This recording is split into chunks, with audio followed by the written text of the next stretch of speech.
The large hall of the Galactic Council was buzzing with voices from hundreds of different species. Each delegate represented their world and culture, but today all eyes were on one man, Dr. Marcus Carter, the human ambassador. He stood tall and calm, despite the thousands of curious and doubtful gazes fixed on him. Princess Zalia of the Cerethian Empire was among the most interested. She sat on her throne, her bright violet eyes sharp and full of skepticism. Zalia was young, but powerful, known across the galaxy for her sharp mind and strong opinions. Her people had strict breeding seasons. Every species in her empire followed nature's laws and could only reproduce during certain times of the year. The idea that humans could reproduce any time, all year round, sounded like a myth to her. As the council meeting began, Zalia raised her voice, cutting through the chatter like a blade. "Ambassador Carter," she said clearly, her voice strong and commanding, "your people claim that humans reproduce all year long. That is impossible. No species we know can do that. It goes against biology and natural order." The room fell silent. Many delegates whispered among themselves. Some looked at Carter with surprise, others with disbelief. Zalia stood and walked down from her throne, stopping just a few feet from Carter. Her presence was commanding and fearless. "I dare you," she said, "to prove it to me. Show us that. Your people can breed year-round. Prove this not by words, but by evidence." She folded her arms and waited, her eyes daring him to fail. Carter felt the weight of the entire room on his shoulders. The challenge was public, direct, and not easy to answer. If he failed, humans could lose respect and influence in the Galactic Council. But if he succeeded, it could change how many alien species viewed humanity as adaptable and strong. Carter smiled politely, calm and confident. "Princess Zalia, I accept your challenge. We humans are unique in many ways. Our biology, culture, and adaptability allow us to thrive where others cannot. I will gather the evidence you demand." The princess nodded, her smile small but proud. "Very well. You have 6 months. Present your proof in the next council meeting." The council buzzed again with excitement and curiosity. 6 months was not a long time for a challenge like this. The stakes were high. Outside the council chamber, Carter's assistant, a young human woman named Lena, waited anxiously. She had been with him on many diplomatic missions, and she knew this challenge was one of the toughest they faced. "You think you can really prove it?" Lena asked quietly. Carter looked at her with steady eyes. "We have to. This is not just about biology. It's about showing the galaxy what humans are capable of." Lena nodded, feeling the weight of the mission settle on her shoulders too. Back in the palace, Princess Zalia met with her top scientists and advisors. They were experts in biology, genetics, and sociology, but none of them believed humans could reproduce all year. Their own species' lives depended on strict cycles that nature enforced. "Humans are a mystery," Zalia said. "But if what they say is true, it could change everything we know about life and evolution. We will watch carefully. If Carter cannot prove it, their claims will be dismissed forever." Her chief scientist, Dr. Valen, a tall and thin Cerethian with translucent skin, nodded. "We will monitor all human colonies within our reach. From icy planets to desert worlds, we will gather data and see if any births occur outside normal seasons." Zalia smiled, a mixture of challenge and curiosity. Let them try. Let them prove the impossible. Carter's first task was to reach several human colonies scattered across different planets in the galaxy. Each colony had unique environments, cultures, and populations. Some lived on cold worlds, some on hot, some in large cities, and others in small villages. His plan was to collect medical and birth records, interview families, and consult scientists studying human reproduction. The journey was long and complicated. Space travel took time, and political tensions made it difficult to get access in some colonies. Some people were proud to help, others were suspicious of sharing private information with aliens. At the first colony, on the temperate planet Nova, Prime, Carter, and Lena met with Dr. Ellis, a human biologist. Ellis explained, "Humans don't have a strict breeding season. We can have children any time. Our bodies don't rely on seasons to prepare for reproduction. It's true that birth rates vary for many reasons, but not because of biology." Carter listened carefully and gathered the data. Families shared stories of children born in every month of the year. It was not just a claim, but a fact visible in the records. At another colony on the icy world of Cryos, the challenge was different. The cold environment made life harder, but even there, babies were born throughout the year. One mother, named Mara, told Carter, "It doesn't matter the season. When the time is right, life finds a way." This was a phrase Carter would remember. It showed the resilience of humans in any condition. Meanwhile, on Cerethia, Princess Zalia's spies watched Carter's progress. Some tried to intercept his data, hoping to find proof that his claims were false. But Carter's team was careful. They shared information only with trusted allies and encrypted their communications. They knew this was more than a scientific quest. It was a battle for respect. After several weeks, Carter returned to the Galactic Council with the first reports. He presented data showing births recorded on multiple human worlds in every month of the year. He showed the stories of families, medical reports, and the results of genetic studies. The council murmured, some amazed, others doubtful. Princess Zalia listened quietly, her face unreadable. Then she said, "This is a good start, Ambassador, but I need more than records. I want to see the living proof. Bring us representatives from your people. Let us see for ourselves." Carter bowed his head respectfully. "It will be done, Princess. You will see the truth with your own eyes." As the council session ended, Carter felt both hope and pressure. The challenge was far from over, but humanity's chance to shine was growing. Princess Zalia watched him leave and whispered to herself, "We shall see if humans are truly as different as they claim." And so began the race to prove one simple, yet extraordinary, truth. Humans can and do breed all year round. A truth that could change the galaxy's view of humanity forever. After the council meeting, Dr. Marcus Carter knew the real work was just beginning. Princess Zalia's challenge was clear, not just records, but undeniable proof.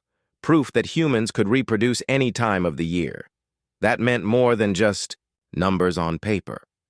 It meant showing the living truth. Carter and his team gathered in the briefing room aboard the Star Voyager, the sleek ship that would carry them across the stars. Lena stood by his side, eager and ready. "We need to visit as many human colonies as possible," Carter said. "Different worlds, different climates, different cultures. The more variety we show, the stronger our proof." Lena nodded. "We also need volunteers, families willing to share their stories openly in front of aliens and other species," Carter agreed. "It won't be easy. Many humans are private about family matters. But this is important." Their first stop was a colony on Iridian, a desert planet where humans had built cities around underground water sources. Life there was harsh, but the people were tough and proud. At the main settlement, Carter met with Dr. Sahil, a local doctor and scientist studying human health on Iridian. Sahil explained, "Birth rates here don't follow seasons. We see births every month. The desert's heat doesn't stop us." Carter visited several families, listening to their stories.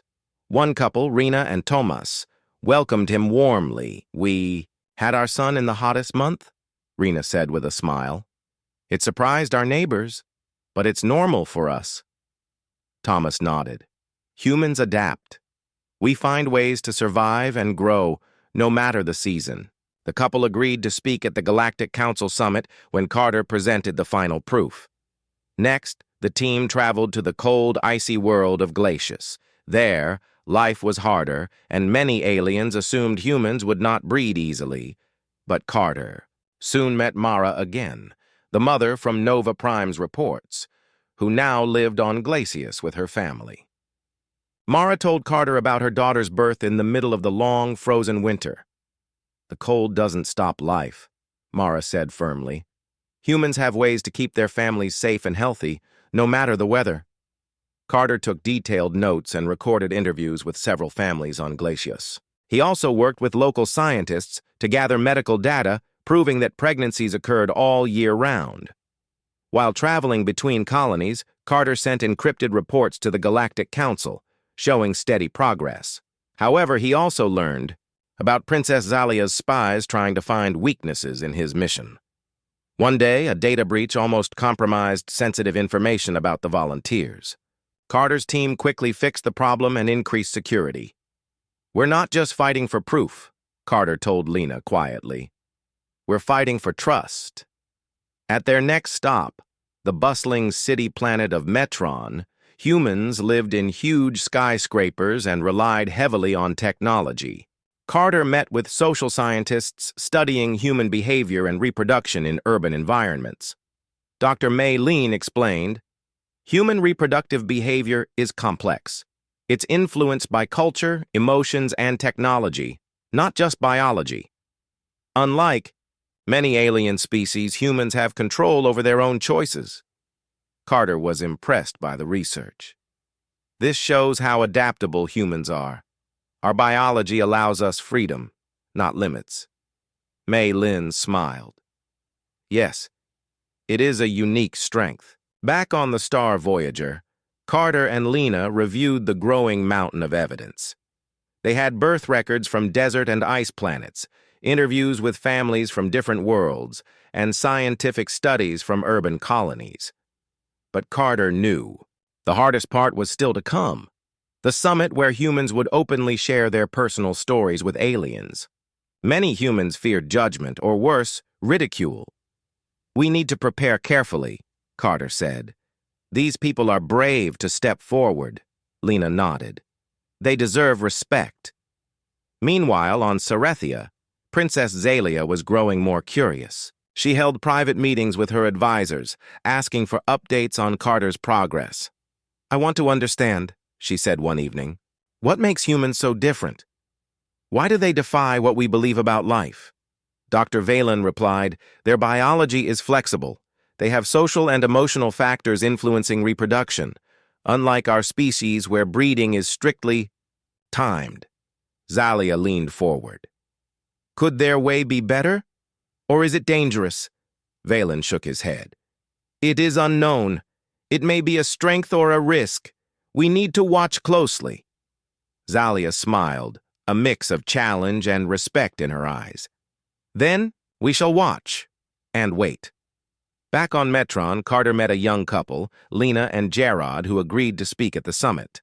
They had recently welcomed their second child, born in the middle of what would be an off-season on many alien worlds. "We want to show that humans are open and proud," Lena said. "If it helps others see us as we really are, it's worth it."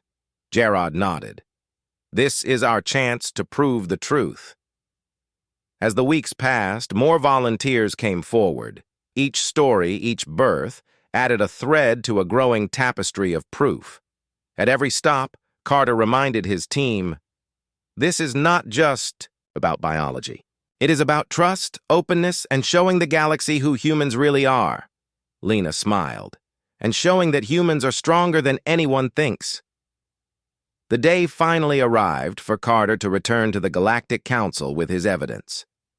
He gathered the families willing to speak, the scientists ready to share data, and prepared for the biggest moment of his career.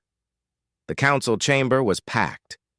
Delegates from hundreds of species filled the seats. Princess Zalia sat quietly on her throne, watching carefully. Carter stepped forward, heart steady and voice clear. "Esteemed members of the Galactic Council, Princess Zalia," he began, "we have traveled far and wide, collecting proof that humans do indeed reproduce year-round. This is not a claim, but a fact, supported by data and personal stories from many human worlds. He introduced families from deserts, ice planets, and great cities. The families shared their stories openly, showing the diversity of human life. Princess. Zalia listened without interruption, her expression thoughtful. Carter concluded, "Humans' ability to reproduce year-round is part of what makes us strong and adaptable. We can survive and thrive in many environments, and that is a gift we offer to the galaxy." The room was silent for a moment. Then whispers grew into soft applause. Some delegates looked amazed, others thoughtful. A few nodded respectfully. Princess. Zalia stood. Her voice was calm but firm. "Ambassador Carter, you have done well. Your evidence is convincing. But now I ask for one final step. Bring representatives of your people here so we may see for ourselves the living proof." Carter bowed respectfully. "It will be done, Princess. We will show you humanity, open and proud." As the meeting ended, Carter felt hope and anticipation. The hardest part was coming, showing the living truth. But humanity's chance to prove itself was growing stronger every day. Princess Zalia watched him leave, her mind racing. "Humans are unlike any species I have met," she thought. "Perhaps they are more than a mystery. Perhaps they are the future." The weeks after the Galactic Council meeting were filled with preparations. Dr. Marcus Carter and his team worked tirelessly to arrange the next phase of the challenge, bringing living proof to Princess Zalia and the Council. The plan was to invite families from different human colonies to attend the summit on Cerethia itself. The invitation went out quickly, but the response was mixed. Some families were eager to participate, proud to show their part of the human story. Others hesitated, worried about traveling to an alien world and exposing their personal lives to strangers. Privacy was important to humans, just as it was to many other species. Carter understood. "We must respect their fears," he told Lena. "This is not just about science. It's about trust, courage, and respect." Lena nodded. "And it's about showing what humans really are."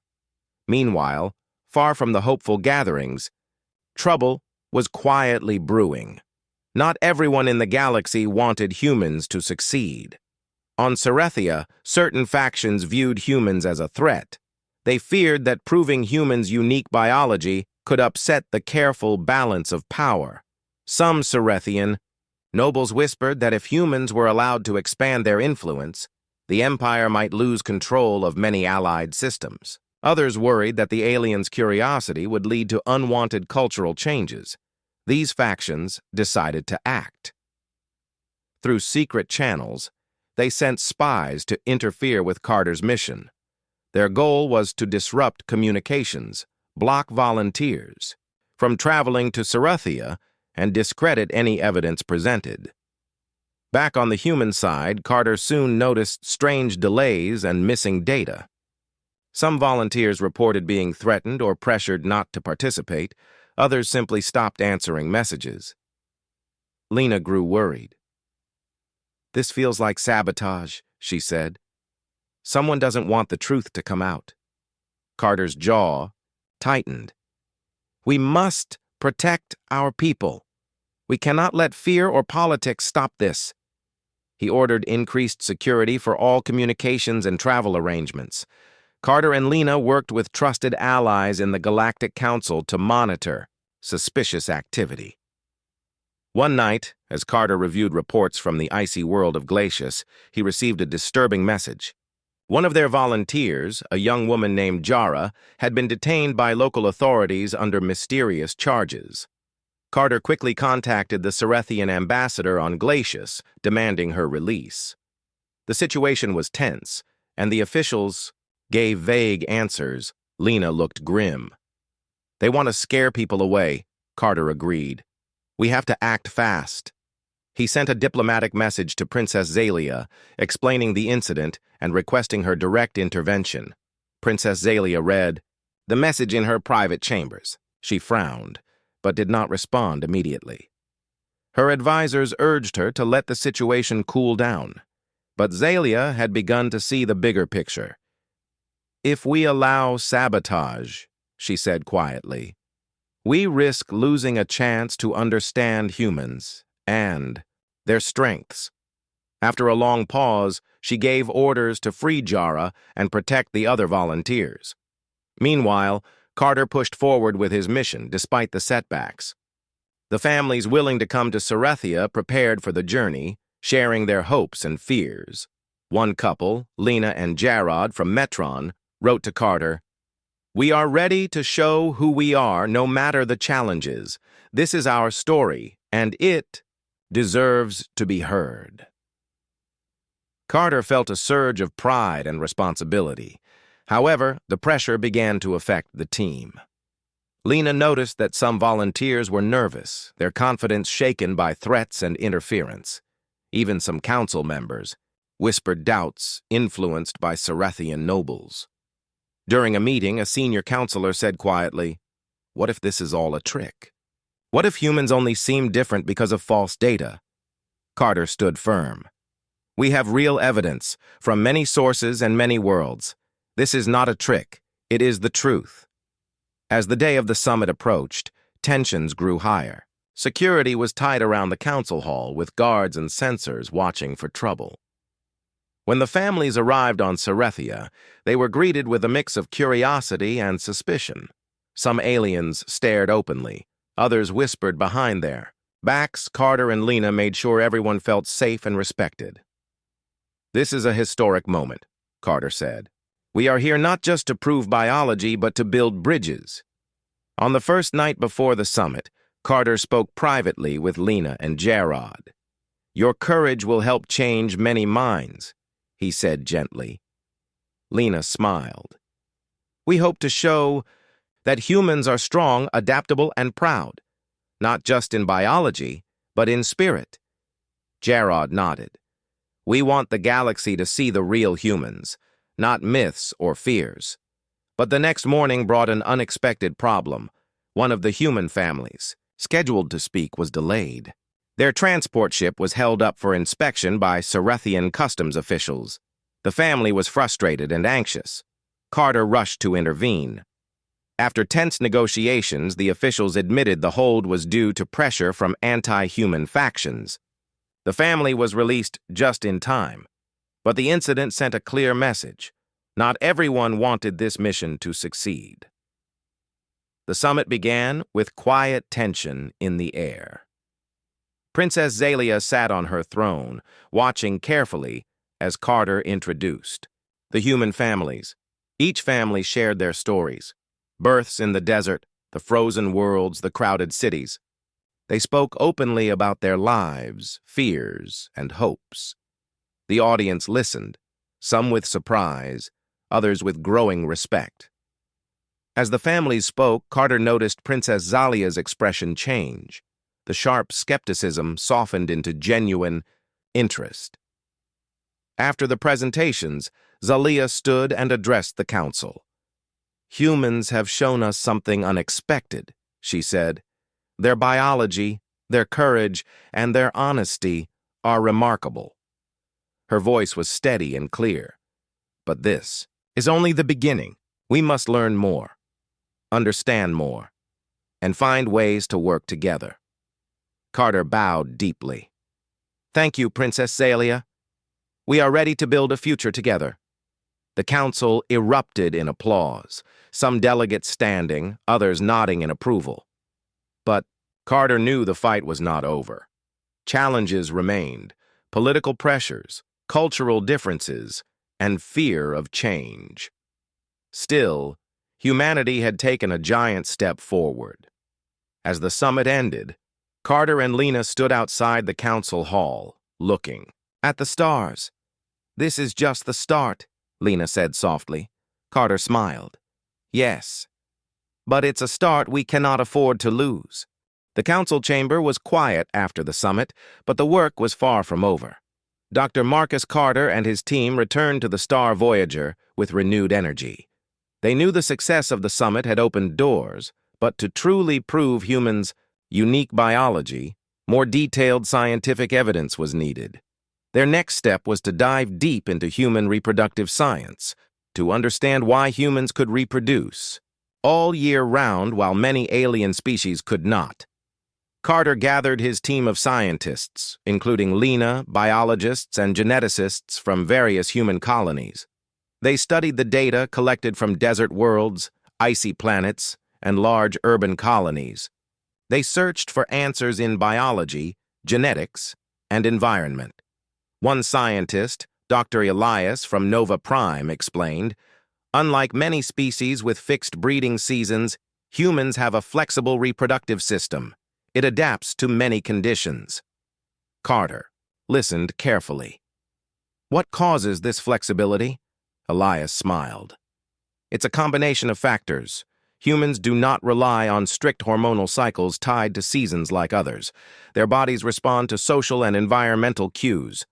Emotional, bonds, nutrition, safety, these all play roles." The team soon discovered something fascinating. Human reproduction was not controlled by just biology, but by a mix of biology and society.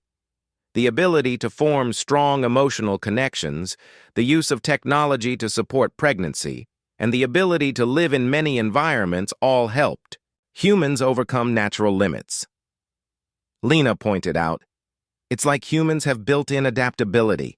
Their bodies and minds work together." Another scientist added, "This is why humans can live on planets with different climates and still reproduce." Carter felt pride in the strength and resilience of his people. "This is what makes humans special," he said. "Not just survival, but thriving anywhere."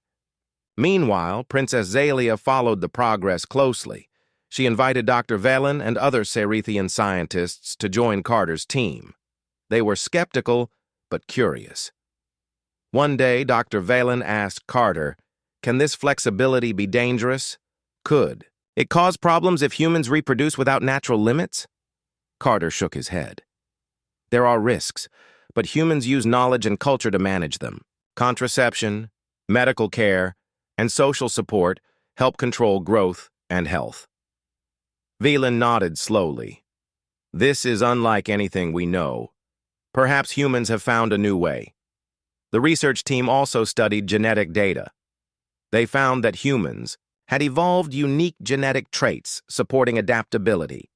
Some genes helped regulate fertility in ways that responded to environmental changes. Others affected physical and emotional health, supporting pregnancy in many conditions.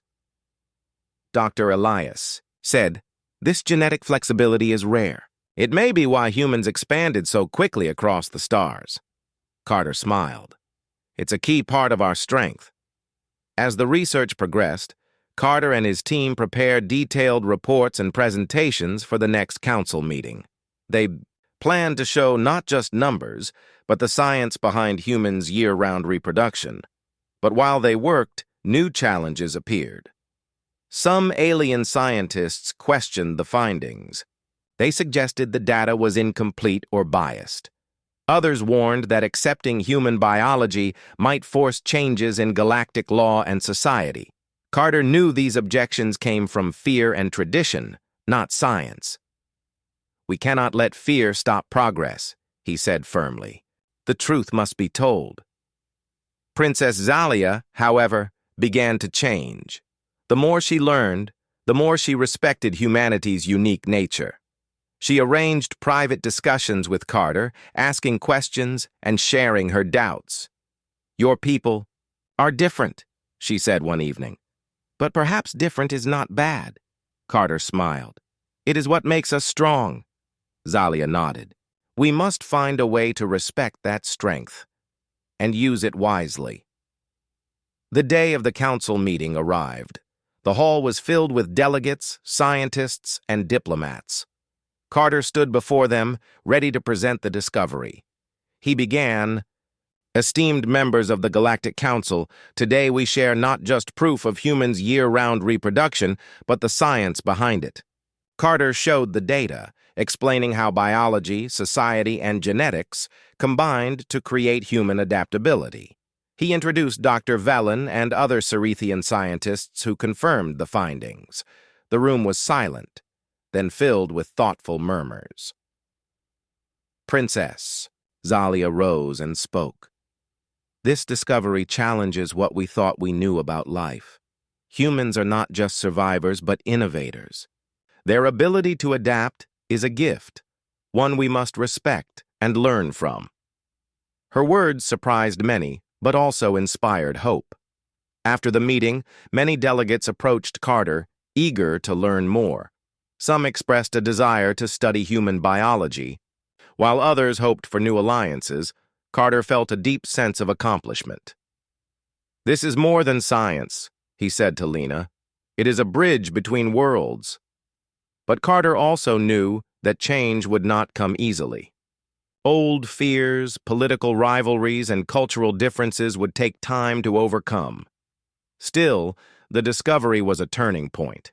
Humanity's ability to breed year-round was no longer a rumor or challenge. It was a proven truth, backed by science. Princess. Zalia watched the stars from her palace balcony that night. She thought of the humans she had met, their courage, honesty, and strength. "Perhaps," she whispered, "humanity is the future of the galaxy." The Galactic Council had accepted the scientific proof of humans' year-round reproduction, but acceptance was just the first step. Now came the real challenge: building trust and understanding between humans and the many alien species who had long viewed human biology as strange or unpredictable. Dr. Marcus Carter understood this well. He and his team began organizing a cultural exchange program where humans and aliens could share their ways of life, hopes, and fears. It was a chance for all species to learn from one another, and for humans to show who they really were. The first exchange was scheduled on Cerethia itself, the home world of Princess Zalia. The Star Voyager carried the humans to the great city of Cerethis, where the Council's grand hall stood tall among shimmering towers. Carter felt a mixture of excitement and nervousness. Many species would attend, including diplomats, scientists, and families. Some would be curious, others skeptical.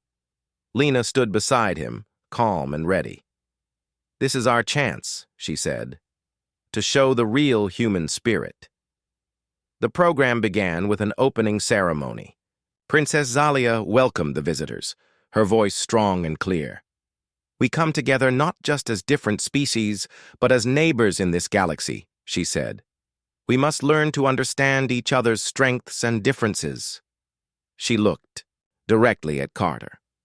"Humans have proven their unique biology, but now they must prove their willingness to share and grow."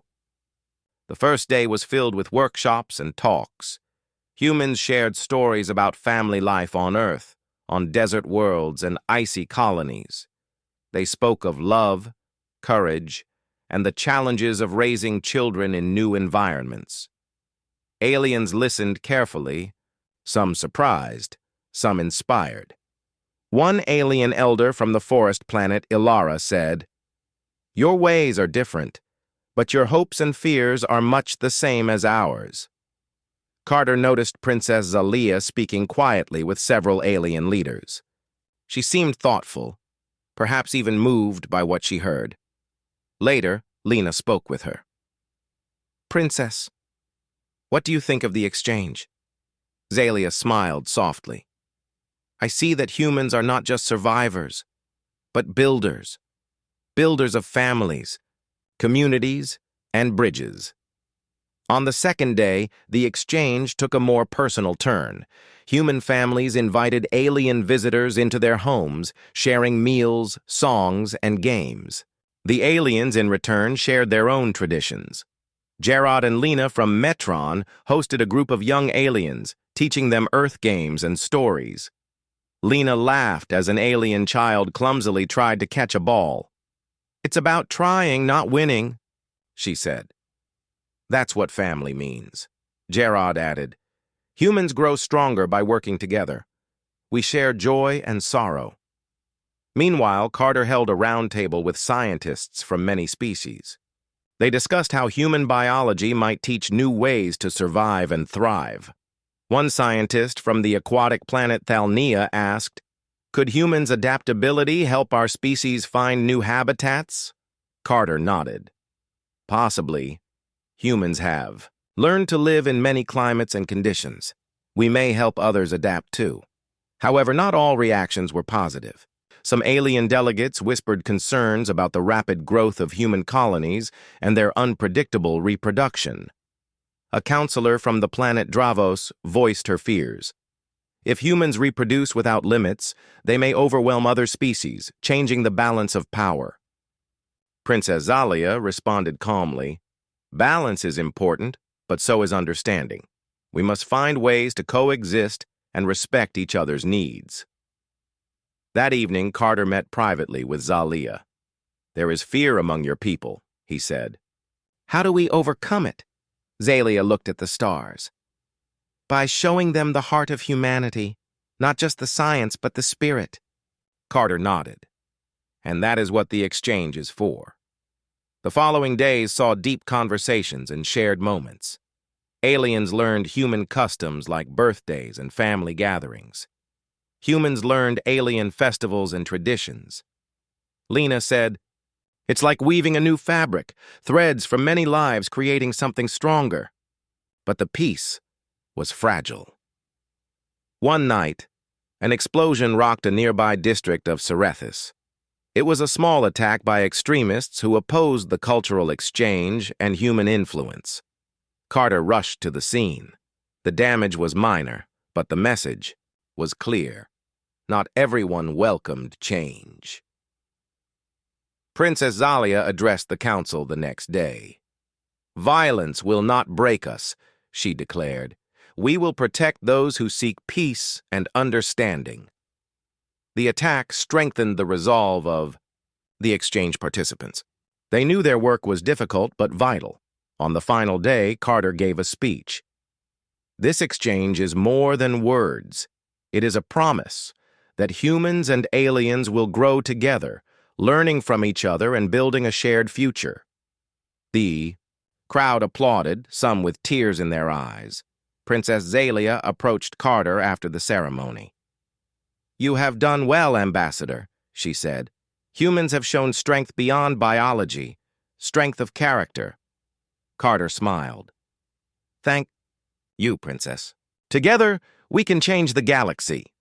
Zalia nodded. "Yes, together." As the Star Voyager prepared to leave Cerethia, Carter looked back at the city shining under twin moons. The journey was long, and the future uncertain, but for the first time, he believed humans and aliens could truly walk forward, side by side. The Star Voyager sailed through the quiet darkness of space, carrying Dr. Marcus Carter, Lena, and the human delegation back from Cerethia. The cultural exchange had been a success, but the challenges ahead were far from over. In the weeks since the exchange, Carter had received many messages, some filled with hope, others with worry. The Galactic Council was divided. Some species welcomed the idea of working with humans. Others feared the changes humans might bring. Back on the bridge of the Star Voyager, Carter studied the latest reports. Lena stood nearby, her expression serious. "The peace we saw on Cerethia is fragile," she said softly. "Old fears run deep." Carter nodded. "We have opened a door, but many still hesitate to walk through." One of the biggest concerns came from political leaders worried about population growth and resource use. They feared human colonies might expand too quickly, upsetting the balance of power in the galaxy. At a recent council meeting, a delegate from Dravos had warned, "We must control human expansion or risk conflict." Carter understood their fears but believed dialogue was the key. "Growth must be responsible," he said, "but fear should not close minds." To address these concerns, Carter proposed a new initiative, the Unity Project. It aimed to create shared colonies where humans and aliens could live and work together, blending cultures and resources. The idea was bold. It would require trust and compromise from all sides. Princess Zalia supported the idea. In a message to the council, she wrote, "Unity is not only a goal, but a necessity. We must build a future where different species thrive together." Her words carried weight, inspiring some but alarming others. Carter and Lena began working with engineers, diplomats, and scientists from various species. They planned the first Unity colony on a small, uninhabited planet called Novara.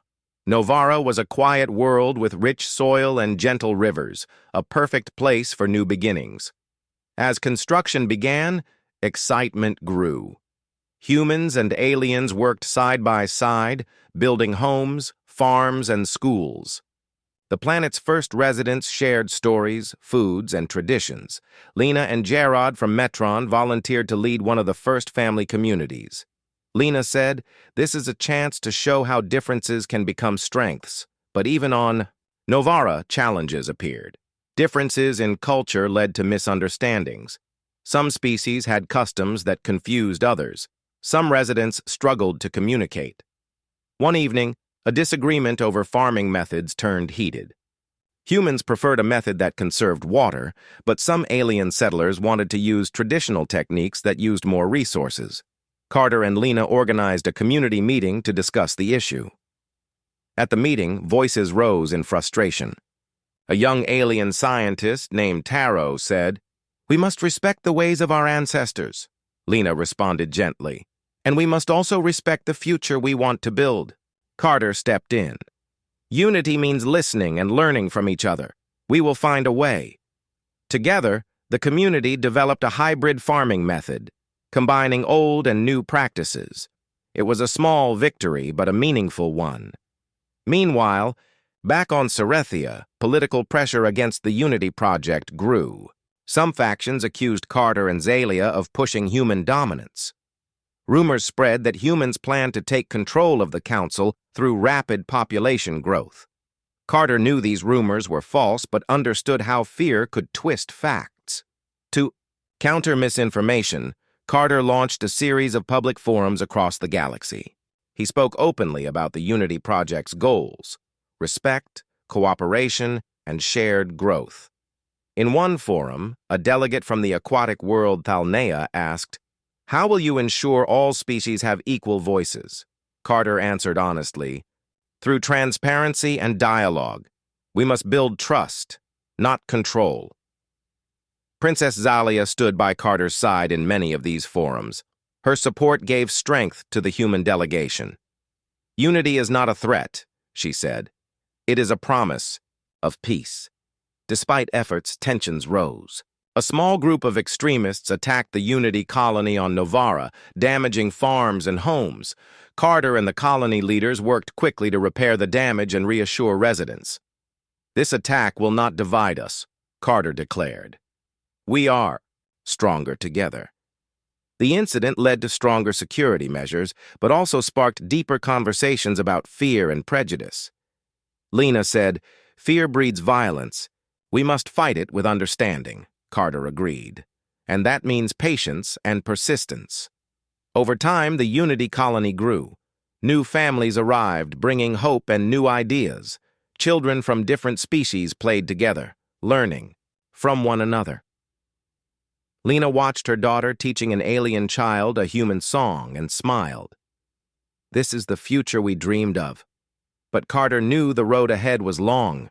Unity required more than shared space. It required changing hearts and minds.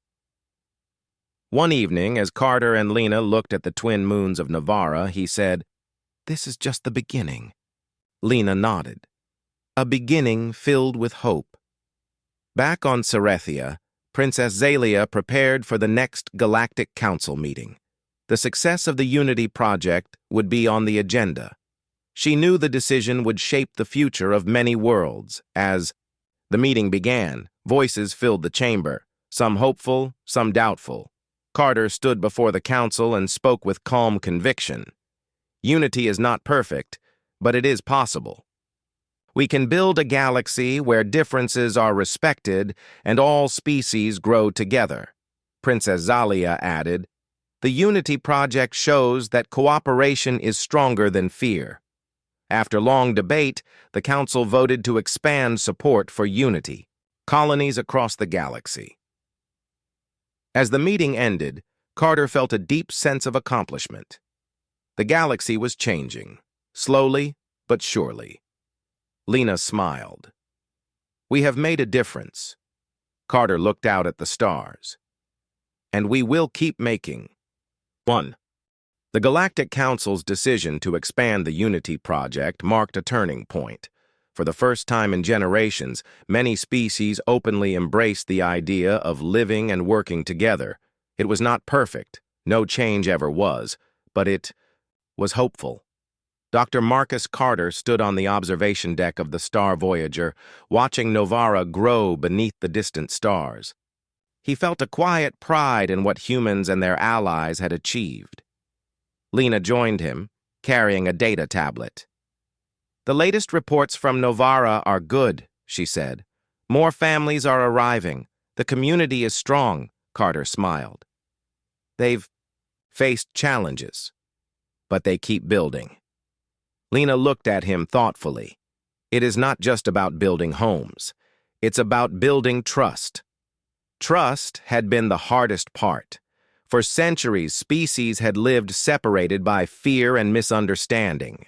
But the Unity colonies offered a new beginning, a place where differences were not threats, but strengths. Carter remembered a moment from the early days on Novara. A child from the aquatic species had taught his daughter how to swim in the depths, gentle rivers, while his daughter had shared human songs. That simple sharing had become a symbol of hope. Meanwhile, back on Cerethia, Princess Zalia worked tirelessly. She had become a leader not just of her people, but a voice for unity in the galaxy. At the Council, she spoke often, reminding everyone that diversity was the galaxy's greatest strength. "Together," she said, "we can face any challenge." However, peace was never without its tests.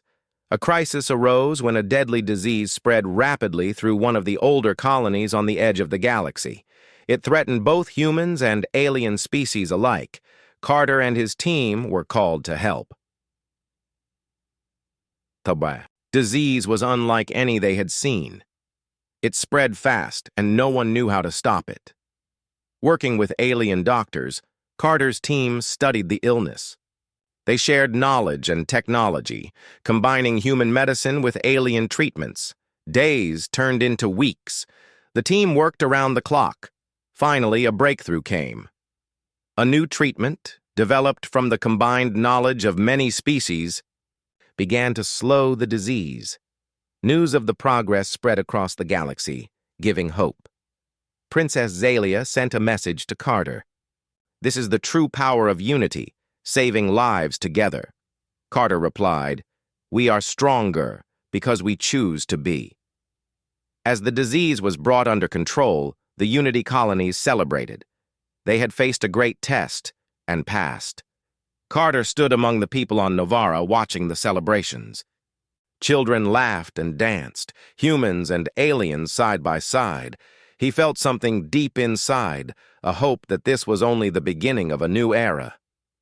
Back on the Star Voyager, Carter and Lena prepared for their next mission, to visit more worlds, sharing their story and building new Unity colonies. "Where will we go next?" Lena asked. Carter smiled. "Anywhere and everywhere. The galaxy is wide, and the future is ours to shape." Princess Zalia watched the stars from her palace. She thought of the humans she had met, their courage, kindness, and determination. She whispered softly, "This is only the dawn."